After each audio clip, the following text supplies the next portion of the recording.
আসসালামু আলাইকুম, welcome to my new vlog. এটি আমাদের সিলেট ভ্রমণের দ্বিতীয় পর্ব। প্রথম পর্বে আমরা আপনাদেরকে শ্রীমঙ্গলের বিভিন্ন দর্শনীয় স্থানগুলো ঘুরে দেখিয়েছিলাম। দ্বিতীয় পর্বে আমরা আপনাদের দেখাবো সিলেটের কিছু দর্শনীয় স্থান, যেমন হজরত শাহজালাল এবং হজরত শাহপরান মাজার, জাফলং জিরো পয়েন্ট, সেই সাথে খাসিয়াপুঞ্জি এবং লামাপুঞ্জি জমিদার বাড়ি এবং চা বাগান। তবে চলুন আর কথা না বাড়িয়ে শুরু করা যাক। শ্রীমঙ্গল থেকে সিলেট শহরে আসার পর আমরা বাস থেকে নেমে 120 টাকা ভাড়ায় একটি সিএনজি নিয়ে সোজা চলে আসি সিলেট মাজার রোডে। মাজার রোডে এসে আমরা হোটেল পায়রাতে 5 জনের একটি রুম ভাড়া করি, যার ভাড়া ছিল 2500 টাকা। রুমে গিয়ে ফ্রেশ হয়েই আমরা বেরিয়ে পড়ি ডিনার করার উদ্দেশ্যে।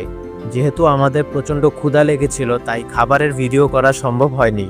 তবে আপনারা এখানে জনপ্রতি 200 টাকা খরচ করলেই ভালো মানের লাঞ্চ অথবা ডিনার পেয়ে যাবেন।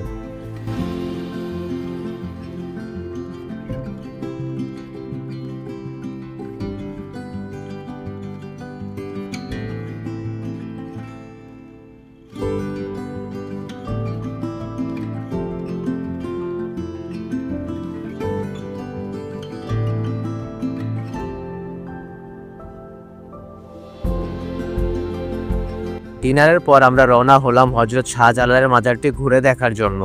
যদিও ছোটবেলা থেকে অসংখ্যবার আমি এই মাজারে এসেছি, তবে বন্ধুদের সাথে এবারই প্রথম আসা।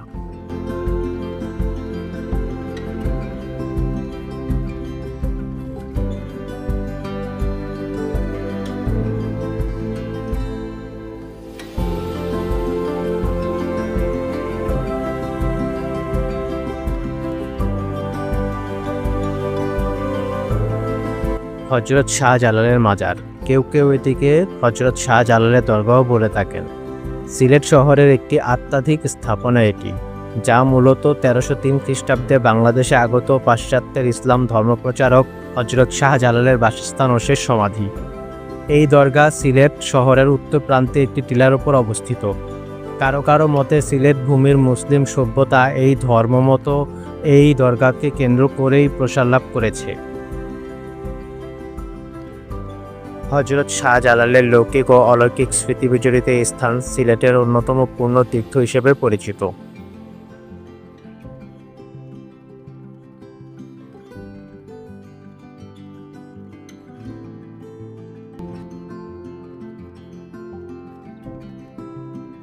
আপনারা যে কবুতরগুলোকে দেখতে পাচ্ছেন, এগুলোকে জালালি কবুতর বলা হয়। জানা যায় হজরত নিজামুদ্দিন আউলিয়া রহমতুল্লাহি আলাইহি হজরত শাহজালাল রহমতুল্লাহি আলাইহিকে একজোড়া সুরমা রোগের কবুতর উপহার দেন।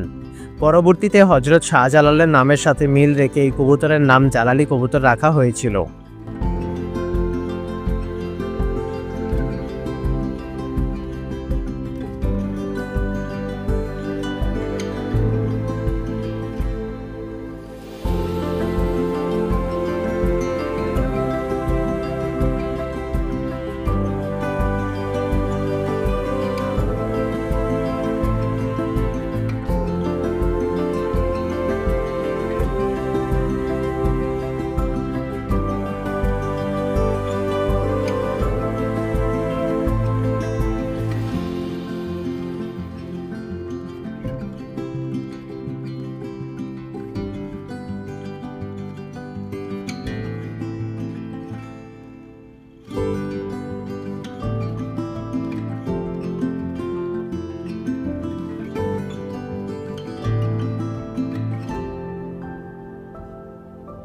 টিলার ওপর আপনারা যে কবরস্থানটি দেখতে পাচ্ছেন, এখানেই রয়েছে বাংলা সিনেমার সবচেয়ে জনপ্রিয় নায়ক সালমান শাহের কবর।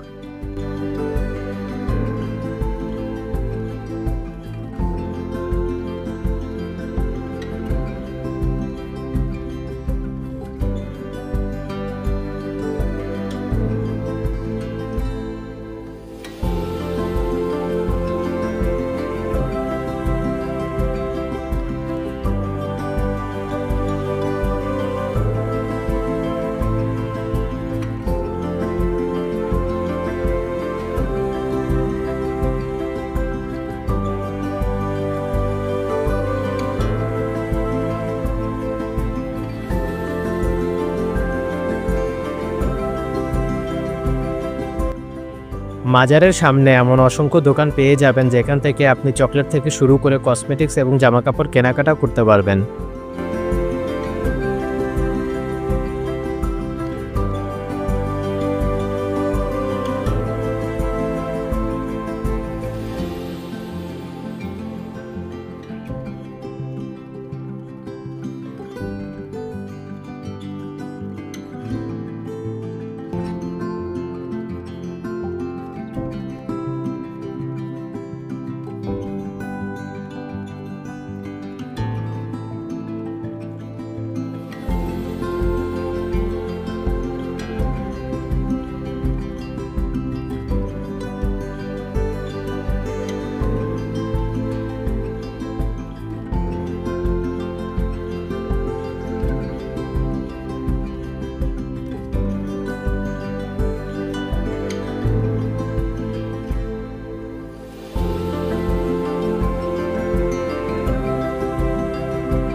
মাজারের সামনে দোকানগুলো ঘুরে দেখার পর আমরা হোটেল রুমে গিয়ে ঘুমিয়ে পড়ি। পরদিন সকালে আমরা নাস্তা করে 3000 টাকায় সারাদিনের জন্য একটি লেগুনা ভাড়া করি। লেগুনা নিয়ে প্রথমে আমরা সিলেট এয়ারপোর্টে গিয়ে আমাদের আরেক বন্ধুকে পিক করে চলে আসি হযরত শাহপরান মাজারে।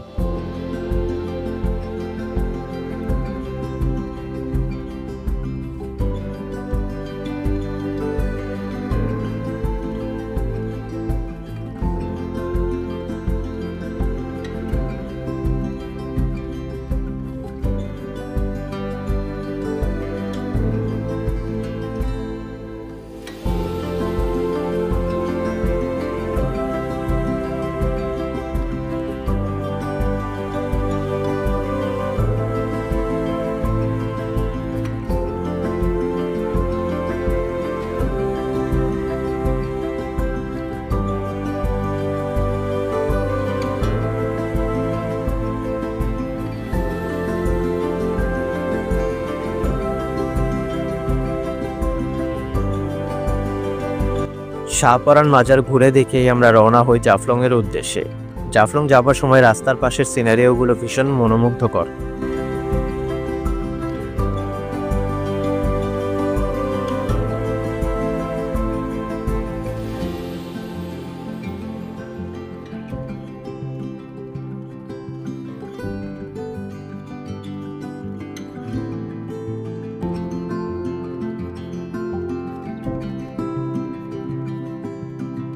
রাস্তার পাশে গাড়ি থামিয়ে আমরা সেই মনোমুগ্ধকর সিনারিওগুলো উপভোগ করি। ওপারে যে পাহাড় এবং বসতিগুলো দেখতে পাচ্ছেন সেগুলো ভারতীয় সীমানায় অবস্থিত।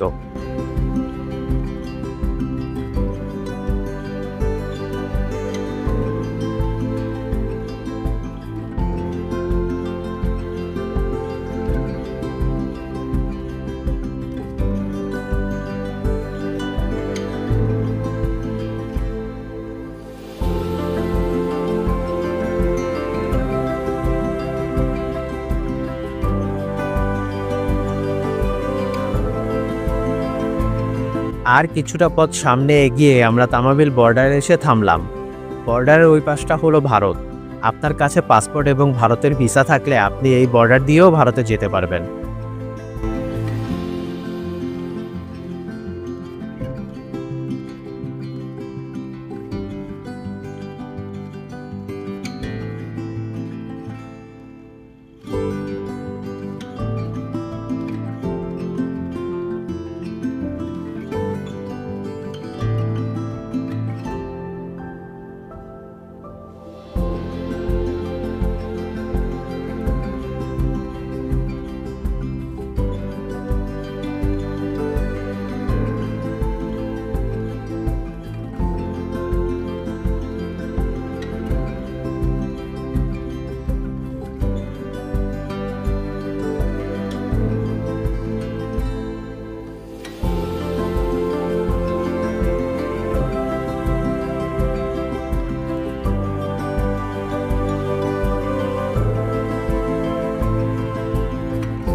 তামাবিল বর্ডার থেকে অল্প কিছুটা দূরত্ব পাড়ি দিয়েই পৌঁছে গেলাম আমাদের মূল গন্তব্য জাফলংয়ে।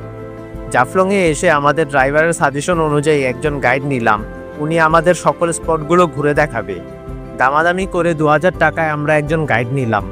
তবে এটা কিছুটা স্ক্যামের মতো, কারণ আপনি চাইলে একাই গাইড ছাড়া ঘুরতে পারবেন, সেক্ষেত্রে আপনার খরচ পড়বে 1000 টাকার মতো। তবে আপনারা যদি 1200 থেকে 1500 টাকায় গাইড নিতে পারেন, সেক্ষেত্রে গাইড নেওয়াই ভালো হবে, বিশেষ করে বর্ষার মৌসুমে।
জাফলং শহরটা মূলত একটি পাহাড়ের ওপর অবস্থিত, তাই জাফলং 0 পয়েন্টে যেতে আপনাকে সিঁড়ি বেয়ে নিচে নামতে হবে।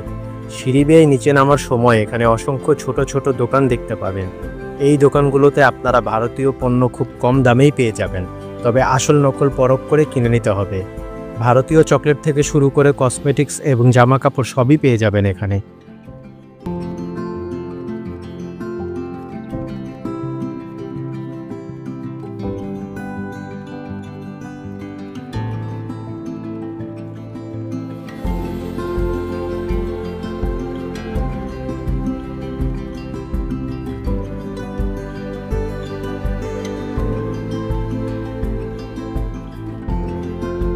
দূরে পাহাড়ের কোলে যে শহরটি দেখতে পাচ্ছেন, সেটি ভারতের ডাউকি শহর নামে পরিচিত।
জাফলংয়ে আমাদের প্রথম গন্তব্য হচ্ছে খাসিয়াপুঞ্জি এবং লামাপুঞ্জি জমিদার বাড়ি এবং চা বাগান ঘুরে দেখা। এরপর আমরা যাব মায়াবী ঝর্ণা দেখার জন্য এবং ফেরার পথে জাফলংয়ের 0 পয়েন্টের শীতল পানিতে গোসল করব।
জাফলং বাংলাদেশের সিলেটের সীমান্তবর্তী এলাকায় অবস্থিত।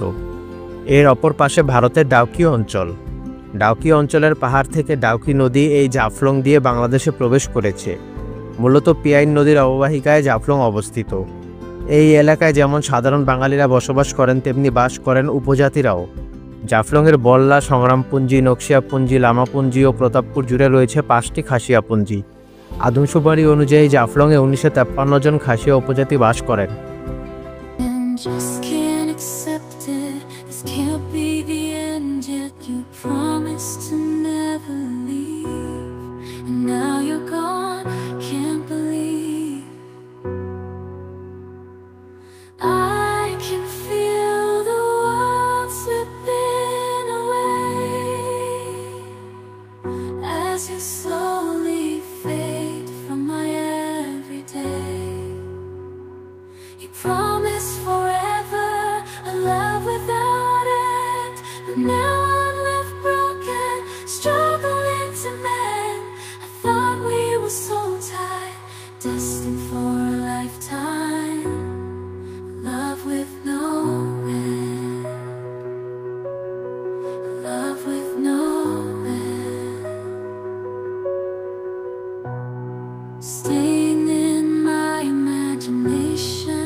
Still see your face in every place.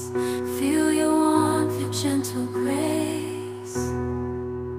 But now there's just an empty space, and I'm lost in this endless chase. Keeping you in my heart, a piece of you I'll never let go. Though distance brings separation, in my heart you'll always glow.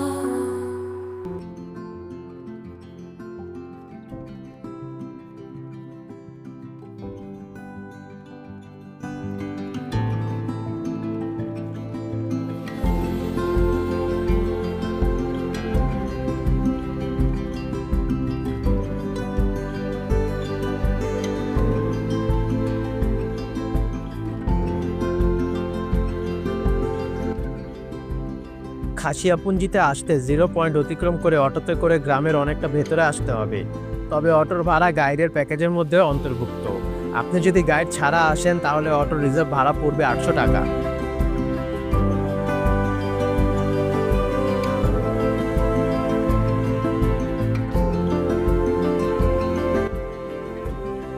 খাসিয়াপুঞ্জির চা বাগানের পাশে অসংখ্য দোকান রয়েছে, যেখান থেকে বিভিন্ন প্রকারের এবং ফ্লেভারের অথেন্টিক চা পাতা কিনে নিতে পারবেন। চা পাতা কেনার পূর্বে আপনি ইচ্ছা করলেই টেস্ট করে নিতে পারবেন। দোকানদারকে বললেই সে আপনার নির্দিষ্ট চা পাতা দিয়ে চা বানিয়ে খাওয়াবে।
খাসিয়াপুঞ্জির এই চা বাগানটি গোয়াইনঘাট উপজেলায় অবস্থিত।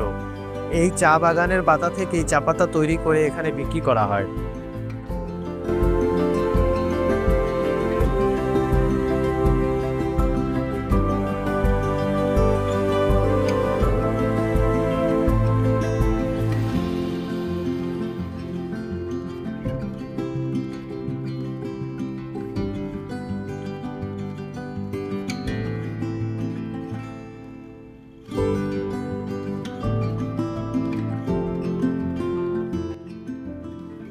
চা বাগান ঘুরে আমরা চলে এলাম খাসিয়াপুঞ্জির জমিদার বাড়ি দেখার জন্য। এখানকার জমিদার ভারতে থাকেন, তবে জমিদারের ছোট বউ এখানেই থাকেন। খাসিয়াপুঞ্জির প্রত্যেকটা বাড়ি অনেক সুন্দর এবং গ্রামটি অনেক পরিষ্কার পরিচ্ছন্ন। ঐতিহাসিকদের মতে বহু হাজার বছর ধরে জাফলং ছিল খাসিয়া জৈন্তা রাজার অধীনে থাকা এক নির্জন বনভূমি।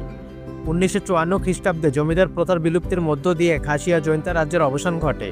পরবর্তীতে ব্যবসায়ীরা পাথরের সন্ধানে বিভিন্ন এলাকা থেকে নৌপথে জাফলং আসতে শুরু করেন, আর পাথর ব্যবসার প্রসার ঘটতে থাকলে একসময় গড়ে ওঠে নতুন জনবসতি।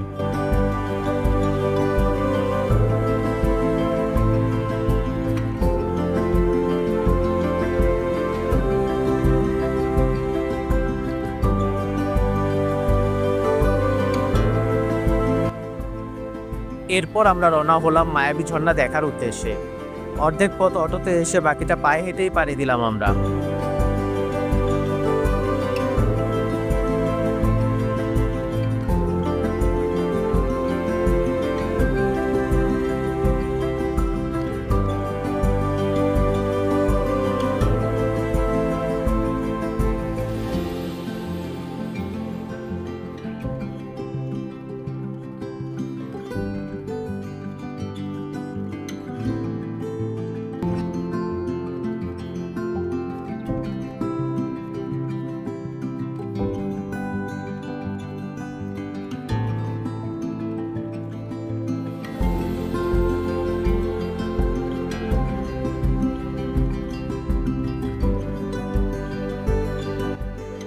ঝর্ণার কাছে এসে আমরা হতাশ হলাম, কারণ ঝর্ণায় এখন কোনো পানি নেই। বর্ষায় এই ঝর্ণা আবার প্রাণ ফিরে পাবে। পানিহীন মায়াবী ঝর্ণা দেখে আমরা চলে গেলাম জাফলং 0 পয়েন্টের শীতল পানিতে গোসল করার জন্য।